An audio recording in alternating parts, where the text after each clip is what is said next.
Hello दोस्तों, Sandeep here again. Welcome to our channel. आज हम लोग एक बहुत ही इम्पोर्टेंट टॉपिक के बारे में बात करना चाह रहे हैं।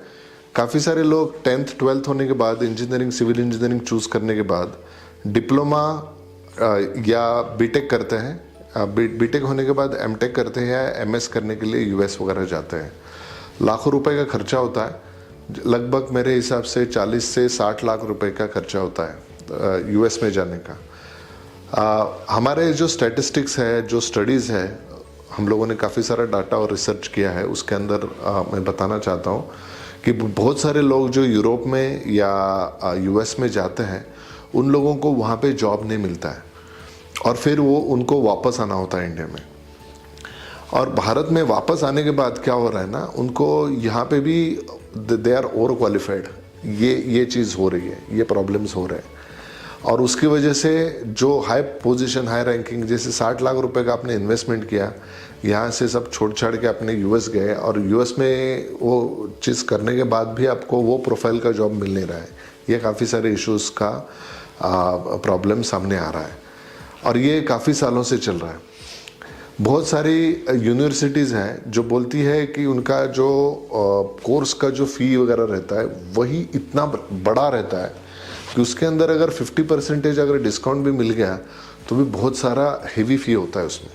लगभग 40 से 60 लाख रुपए के बीच में आपका खर्चा हो जाता है। And at the same time what happens is कि आप जैसे फॉर एग्जांपल यूके लंदन में गए, अभी रिसेंटली एक एग्जांपल सामने आया कि 2 जन ने एक्चुअली, उनके पेरेंट्स ने कहाँ से लोन ले लिया और लगभग 1 करोड़ के ऊपर खर्चा हो रहा था उनका। लंदन में भेजना ही है, इसके लिए उनको लंदन भेजा। लंदन भेजने के बाद एक्चुअली उनको 1 साल का वीज़ा, एजुकेशन ख़त्म होने के बाद भी 1 साल का वीज़ा उनको जॉब खोजने के लिए वगैरह वो कंट्री फैसिलिटेट कर रही थी। लेकिन उस पर्टिकुलर पीरियड में उनको जॉब ही नहीं मिला। जॉब मिला तो जैसे यहाँ पे अमेज़ॉन के अंदर या स्विगी के अंदर जैसे डिलीवरी बॉयज़ रहते हैं, वैसे जॉब मिले। तो इट्स अ क्लैरिकल जॉब। वो करना ही मेरे ख्याल से मुसीबत है क्योंकि आप वो एक्सपीरियंस किधर भी नहीं दिखा सकते। तो मैं ये चाहता हूँ जो स्टूडेंट्स हैं, जो इंटेलिजेंट स्टूडेंट्स हैं और उनको लाइफ में सच में कुछ करना है, तो आपको रियल में क्या चीज़ करना है उसका ही एजुकेशन लेना है। खाली उसकी डिग्री या कॉपीज़ नहीं लेनी है। फॉर एग्जाम्पल, अगर आपको ओला कैब ड्राइवर बनना है तो क्या करेंगे आप?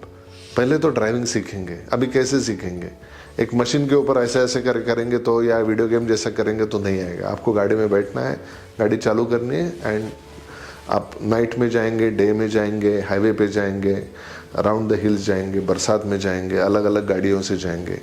लाइक दैट, अगर आपको स्ट्रक्चरल इंजीनियर बनना है तो आपको अलग अलग सॉफ्टवेयर आने चाहिए। फॉर एग्जांपल ईटैब्स है, सेफ है, SAP 2000 है, स्टैड प्रो, ऑटोकैड, RCDC है, फिर मैडाजेन, मैडासिस्डिस, काफ़ी सारे अप्रॉक्सीमेटली 30-40 अलग अलग सॉफ्टवेयर है। उसमें छान उसमें से देख के अगर आप 8-10 सॉफ्टवेयर भी अगर कमांड उसके अंदर है तो स्ट्रक्चरल इंजीनियर का जॉब आपके लिए कंपैरेटिवली थोड़ा आसान हो जाएगा। बहुत बार क्या होता है, बहुत सारे लोग इधर से ऑटोकैड सीख लिया, उधर से ईटैब सीख लिया, इधर से स्टैड प्रो सीख लिया, फिर भी जॉब नहीं मिल रहा है क्योंकि आपने खाली स्टीयरिंग लगाना सीख लिया है, लेकिन उसके बाद में आपने कुछ सीखा नहीं है। क्लच ब्रेक भी तो आना चाहिए, ड्राइविंग लाइसेंस यानी आपके ड्राइविंग रूल्स भी मालूम होने चाहिए। ड्राइविंग रूल्स यानी क्या होता है कि हमारे यहाँ पे जो IS कोड्स है, इंडियन कोड्स, फॉरेन कोड्स, जैसे UBC 97, ACA 318, अलग अलग इंटरनेशनल कोड्स और इंडियन कोड्स, वो कोड्स का नॉलेज होता है। तो अगर वो आपके पास वो कोडल नॉलेज है नहीं तो आपका जो आपने जो पढ़ा है, जैसे फॉर एग्जांपल स्टैड प्रो आपने जो सीखा है, वो आप कैसे यूज़ करेंगे? नहीं यूज़ कर पाएंगे। Got it? So along with the software study आपको कोडल का स्टडी एंड प्रोजेक्ट स्टडी, ये तीनों चीज़ें बहुत जरूरी है। Eight the same time fundamentals, जो स्ट्रक्चरल इंजीनियरिंग के फंडामेंटल्स है, फॉर एग्जांपल मैथमेटिक्स के अंदर भी काफ़ी सारे अलग अलग टाइप के कॉम्प्लेक्स मैथमेटिक्स एग्जांपल्स थे। Like for example inverse Fourier series transformation कहाँ पे यूज़ होता है पता ही नहीं है। जो M1 M2 M3 सीख रहे थे उस टाइम पे पता ही नहीं है, लेकिन वो यूज़ होता है। कहाँ पे होता है? जैसे फॉर एग्जांपल आपकी टाइम हिस्ट्री आपको सिमुलेट करनी है as a part of the response spectra, तो उसके अंदर वो हो जाता है इम्पैक्ट, लेकिन वो एप्लीकेशन पता ही नहीं है।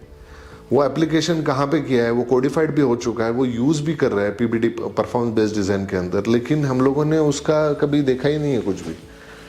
ठीक है। तो ऐसे जो स्ट्रक्चरल इंजीनियरिंग प्रिंसिपल्स है वो आपको पता होने चाहिए कि ये चीज़ है क्या और कहाँ पे यूज़ होती है। जैसे आपने आईफोन लिया है लेकिन उसमें खाली कॉलिंग कर रहे हो आपको पता ही नहीं है कि उसमें क्या क्या फैसिलिटीज़ हैं। आप एक सिनेमेटोग्राफी जैसे कुछ मूवी भी बना सकते हो, क्या क्या अलग अलग ऑपरेशंस है जिसमें आपने जो इतना इन्वेस्टमेंट किया है उसका रिटर्न्स भी आ सकता है, राइट। सो स्ट्रक्चरल इंजीनियर अगर आपको बनना है तो उसके लिए अलग अलग सॉफ्टवेयर भी सीखने हैं, कोडल का नॉलेज भी लेना है, प्रोजेक्ट्स भी करने हैं and at the same time judgment भी लेना है। तो ये सारी चीज़ करनी होती है, तब आप स्ट्रक्चरल इंजीनियर बन सकते हो। कहाँ पे भी बनो, आप इंडिया में बनो, यूएस में बनो, यूके में बनो, ऑस्ट्रेलिया में बनो, किधर भी बनो, लेकिन उसके लिए ये राजमार्ग है, right. Another thing is there are some people who are saying कि मुझे तो कंस्ट्रक्शन मैनेजमेंट करना है, मुझे ये करना है। तो ऐसी जगह पे सीखिए जहाँ पे लोग ऑलरेडी कंस्ट्रक्शन मैनेज कर रहे हैं, ट्यूशन नहीं चला रहा है या कोई ये नहीं कर रहा है, but they are really doing that.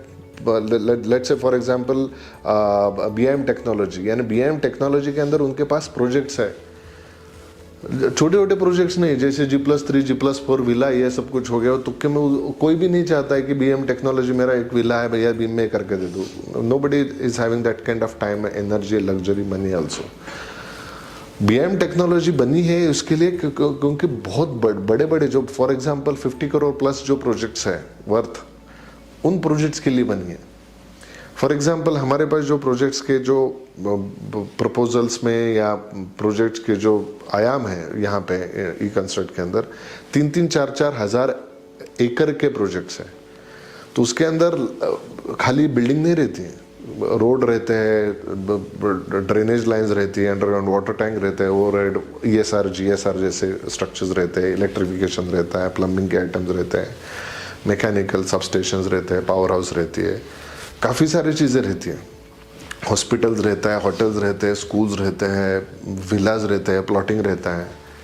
तो आपको ये पता होना है, एट द सेम टाइम आपका कंट्रोल यानी आपका ये जो सर्वेइंग का जो चीज़ है वो भी रहता है। तो what I am saying is actually कि सपोज अगर आपको बीआईएम टेक्नोलॉजी अगर सीखनी है तो उस टाइप के प्रोजेक्ट्स के ऊपर आपको काम करने का एक्सपीरियंस होना चाहिए, तभी आपको पता चलेगा। नहीं तो फिर आप जैसे कुछ मॉल्स में देखेंगे कि एरोप्लेन चला रहा है, हाँ, कॉकपिट बना है छोटा सा प्लास्टिक वाला नकली, और उसके अंदर पायलट की एग्ज़ाम दे रहे, तो उससे आप पायलट बनने का खाली एप्रन पहनोगे लेकिन आप पायलट कभी नहीं बनोगे।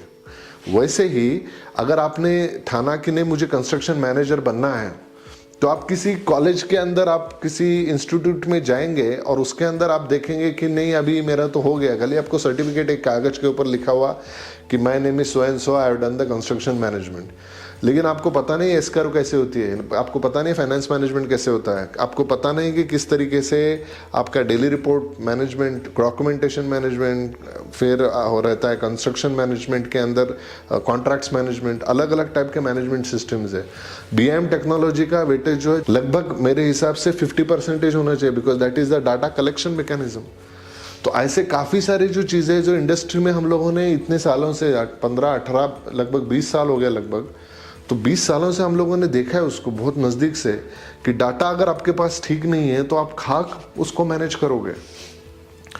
तो ओवरऑल मैं ये बताना चाहता हूँ कि आप इसी जैसे स्ट्रक्चरल इंजीनियरिंग का भी काफ़ी जगह पे आपने देखा रहेगा कि यहाँ पे ये छोटे छोटे जो कोर्सेस है आप ले रहे हो, लेकिन बंदे के पास स्ट्रक्चरल इंजीनियर का लाइसेंस है या नहीं है, उसने कितनी बिल्डिंग्स का स्ट्रक्चरल डिज़ाइन किया और कितनी बिल्डिंग खड़ी है, ये भी इम्पोर्टेंट है। जैसे फॉर एग्जांपल कोई प्रोफेसर है, मैं ये नहीं बोल रहा हूँ कि प्रोफेसरों को नॉलेज नहीं है, लेकिन I am sorry to say that कि बहुत सारे प्रोफेसर जो है ना उनको चांस ही नहीं मिलता है कि कंसल्टेंसी करे, लाइसेंस ले ले और उसके ऊपर बाकायदा I am responsible for this building if something goes wrong, ये बहुत कम लोगों के पास है। तो ऐसे लोगों के पास, जैसे ओला कैब ड्राइवर अगर आपको बनना है तो खाली दूसरे के पास ड्राइविंग लाइसेंस है तो नहीं चलेगा, उसके पास 10-20 साल का एक्सपीरियंस है, उसने 20 साल अपने लाइफ के उसी के अंदर डाले हैं, तो वो आपको बताएगा कि भैया ऐसे रहता है, ऐसे रहता है। एक क्रिकेट की बैट भी रखनी होती है, बीच रास्ते में किधर कुछ गुंडे मिल गए तो फोड़ के आ सकते हो, पीट के नहीं आओगे। यानी these are very small small things actually, but these are very important things guys. Please trust me, जो लाइफ टाइम का जो एक्सपीरियंस है वो अगर आपके पास नहीं है तो आपका जो चॉइस है, आपके जो पैसे, आपका जो समय है, आपकी जो एनर्जी है वो अलग दिशा में चली जाएगी एंड फाइनली फ्रस्ट्रेशन तो आपको ही होगा। बहुत बार क्या होता है, जैसे मैंने विदेश की बात की, वहाँ पे लोग जा रहे हैं, वहाँ पे ओला कैब ड्राइविंग या ऐसे काफ़ी सारे लोग अलग अलग जगह पे फंसते हैं and finally they will not be able to come back here because इतने बड़े बड़े लोन्स लेते हैं लोग, उनके पेरेंट्स वगैरह, फिर वो उधर ही फंसते हैं और उधर अगर गलत तरीके से फंस गए तो वापस आ भी नहीं सकते। काफ़ी सारे मूवीज़ भी बनी है, काफ़ी सारे डॉक्यूमेंट्रीज भी है जहाँ पे लोग यहाँ से वहाँ जाते हैं लेकिन वो वापस नहीं आ जाते और लाइफ बहुत ही अलग टर्न ले लेती है and believe me it is a very very big deep pit actually, जहाँ पे आप फंस जाते हो। तो अगर आपको विदेश जाना है राजमार्ग से जाइए, मेक श्योर कि आपने बी सिविल कंप्लीट किया है। काफ़ी अच्छे अच्छे जो नॉलेजेबल एरियाज लोग जो है जिनके पास स्ट्रक्चरल इंजीनियरिंग का लाइसेंस है, जो कंस्ट्रक्शन मैनेजमेंट के अंदर खुद काम किया है, कर रहे हैं, ऐसे कंपनीज के साथ एसोसिएटेड हो जाइए जिसके अंदर आपको वो एक्सपर्टीज मिलेगी एंड फिर then you go to the those kind of places जहाँ पे आपको वापस ना आना पड़े। देखो, अगर मैंने खुद 50 लाख रुपए एक कंट्री को दिए हैं, जैसे फॉर एग्जांपल आप मान लीजिए मैंने ऑस्ट्रिया को दिए हैं या यूरोपियन कोई भी कंट्री को दिए हैं कि भैया मैं आपकी कंट्री में आ रहा हूँ और मुझे MS इन कंस्ट्रक्शन मैनेजमेंट सीखना है, तो वो 50 लाख रुपए का एटलीस्ट मुझे 1 करोड़ तो वापस मिले 2-3 साल में। Are you getting what I am saying? अगर लेकिन मैं 50 लाख भी दे रहा हूँ, मेरे इतने साल भी दे रहा हूँ एंड फाइनली कुछ भी नहीं है, खाली मैं एक सर्टिफिकेट लेके वापस आ रहा हूँ इंडिया में, और इंडिया में आने के बाद एक वाइट एलिफेंट ही बन जाता है। वाइट एलिफेंट यानी जानते हो आप? वाइट एलिफेंट यानी कुछ काम नहीं करता है, खाली उसको घास डालना होता है। अनफॉर्चुनेटली ये काफ़ी अनफॉर्चुनेटली बहुत सारे जगह पे ये हो रहा है और कोई बंदे हैं उनको लगेगा कि मैं थोड़ा सा ब्लंटली बात करता हूँ, लेकिन वाइट एलिफेंट जैसी चीज़ें मैं एनोटेशन करता हूँ, लेकिन ओवरऑल मैं बता रहा हूँ, if you are having huge amount of knowledge but lesser degree, it is always शोभिवंत रहेगी, आपके सिर के ऊपर सिरताज रहेगी। लेकिन आपके पास कुछ भी नॉलेज नहीं है लेकिन डिग्रियाँ बहुत है, तो ऐसे प्रॉब्लम आएगा आपको। ऐसे जैसे सिंह आता है वैसे आ जाएगा and ultimately you will and up into the something doing something nonsense which is not good for the project, not good for the company, not good for the country. तो मराठी में एक कहावत है, लहानपण देगा देवा मुंगी साखरेचं, लेकिन मेरे को छोटा बनाओ, छोटा not in the sense of छोटी सोच वाला, लेकिन इन द सेंस कि मेरे पास नॉलेज तो बहुत रहेगा बट जो डिग्रियां हैं, जो पावर्स है, power in terms of position and वो कम से कम पावर है, लेकिन मेरे पास नॉलेज जो है वो बहुत बढ़िया है। Okay, so over the period of time क्या होगा, what will happen actually, people will understand that this person is the legendary person and he is the person for that particular project. So automatically you will get those kind of powers, you will get that kind of remuneration, they will get that kind of the benefits. Right तो अगर आप ये सब कुछ, बहुत बार क्या होता है, बहुत सारे लोग बोलते हैं कि US में जाना है, ये करना है, वो करना है, लाखों रुपए खर्च हो जाते हैं। तो आई वुड सजेस्ट कि ये सारे चीज़ देखने से पहले we are also actually offering certain courses with us, actually please go through that. अगर आपको लगता है कि नहीं इस माध्यम से ये चीज़ों से मेरा कुछ बेनिफिट हो सकता है, प्लीज़ गो थ्रू दैट। क्योंकि अगर वापस US जाते हो, लाइक फॉर एग्जांपल यहाँ से ऐसे भी काफ़ी सारे लोग हैं US में जाने से पहले ये कोर्सेज कंप्लीट करते हैं and in between when they get some particular time they work as a BIM modeler, they work as a structural engineer, as a drafting engineer और something like that. So they don't end up into doing clerical business over there, जैसे cab चलाना है या they go for the Ola cab driving और they go for the Uber driving और they go for the Amazon this thing, और कोई super market में टक टक टक ये कर रहा है, बिलिंग कर रहा है. No, you don't end up into this, but you end up into the companies where there is actually, it's a civil engineering company, it's an architect engineering company, or it's a contract company, or it's a builder or a developer company. So in that particular company you'll get the chance, and ultimately you might get also the sponsorship. It has happened with so many alumni of eConstruct. Actually US में, UK में जाने से पहले वो यहाँ से कुछ prepare करके जाते हैं, and ultimately they earn in US dollars with a very good amount of salaries and remunerations. Okay, so ये option बहुत ही अच्छा रहेगा आप लोगों के लिए if you really want to deserve to go abroad. Alright, so thank you so much and we'll see you in the next video. Bye bye.